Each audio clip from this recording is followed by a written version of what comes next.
जय श्री राम दोस्तों। राजा पृथु बोले, हे नारद जी, आपने कार्तिक मास में स्नान का फल कहा। अब अन्य मासों में विधि पूर्वक स्नान करने की विधि, नियम और उद्यापन की विधि भी बतलाइए। देवर्षि नारद ने कहा, हे राजन, आप भगवान विष्णु के अंश से उत्पन्न हुए हैं, अतः यह बात आपको ज्ञात ही है। फिर भी आपको यथाचित विधान बतलाता हूँ। आश्विन माह में शुक्ल पक्ष की एकादशी से कार्तिक के व्रत करने चाहिए। ब्रह्म मुहूर्त में उठकर जल का पात्र लेकर गांव से बाहर पूर्व अथवा उत्तर दिशा में जाना चाहिए। उसके बाद जो मनुष्य मुख शुद्धि नहीं करता, उसे किसी भी मंत्र का फल प्राप्त नहीं होता है। अतः दांत और जीभ को पूर्ण रूप से शुद्ध करना चाहिए और मंत्र का उच्चारण करते हुए दातुन तोड़नी चाहिए। हे वनस्पतिये, आप मुझे आयु, कीर्ति, तेज, प्रज्ञा, पशु, संपत्ति, महाज्ञान, बुद्धि और विद्या प्रदान करो। इस प्रकार उच्चारण करके वृक्ष से 12 अंगुल की दातुन ले। दूध वाले वृक्षों से दातुन नहीं लेनी चाहिए। इसी प्रकार कपास, कांटेदार वृक्ष तथा जले हुए वृक्ष से भी दातुन लेना मना है, जिससे उत्तम गंध आती हो और जिसकी टहनी कोमल हो। ऐसे ही वृक्ष से दंत धावन ग्रहण करना चाहिए।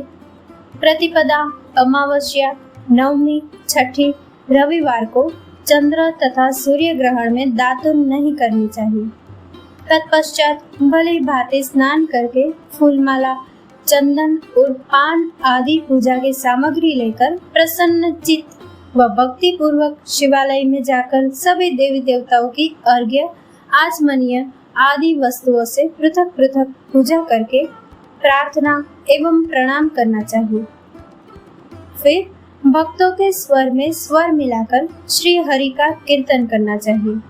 मंदिर में जो गायक भगवान श्री हरि का कीर्तन करने आए हो, उनका माला, चंदन, तांबुल आदि से पूजन करना चाहिए, क्योंकि देवालयों में भगवान विष्णु को अपने तपस्या, योग और दान द्वारा प्रसन्न करते थे। परंतु कलयुग में भगवत गुणगान को ही भगवान श्री हरि को प्रसन्न करने का एकमात्र साधन माना गया है। नारद जी राजा पृथु से बोले, हे राजन, एक बार मैंने भगवान से पूछा कि हे प्रभु, आप सबसे अधिक कहाँ निवास करते हैं? इसका उत्तर देते हुए भगवान ने कहा, हे नारद, मैं वैकुंठ या योगियों के हृदय में ही निवास नहीं करता, अपितु जहाँ मेरे भक्त मेरा कीर्तन करते हैं, मैं वहाँ अवश्य निवास करता हूँ। जो मनुष्य चंदन, माला आदि से मेरे भक्तों का पूजन करते हैं, उनसे मेरी ऐसी प्रीति होती है जैसे कि मेरे पूजन से भी नहीं हो सकती। नारद जी ने फिर कहा, शिरीष, धतुरा, गिरिजा, चमेली, केसर, कंदार और कटहल के फूलों व चावलों से भगवान विष्णु की पूजा नहीं करनी चाहिए। अड़हल, कंद, गिरीश, जूही, मालती और केवड़ा के पुष्पों से भगवान शंकर की पूजा नहीं करनी चाहिए। जिन देवताओं की पूजा में जो फूल निर्दिष्ट है, उन्हीं से उनका पूजन करना चाहिए। पूजन समाप्ति के बाद भगवान से क्षमा प्रार्थना करनी चाहिए। हे सुरेश्वर, हे देव, न मैं मंत्र जानता हूँ न क्रिया, मैं भक्ति से भी हीन हूँ। मैंने जो कुछ भी आपकी पूजा की है, उसे पूरा करें।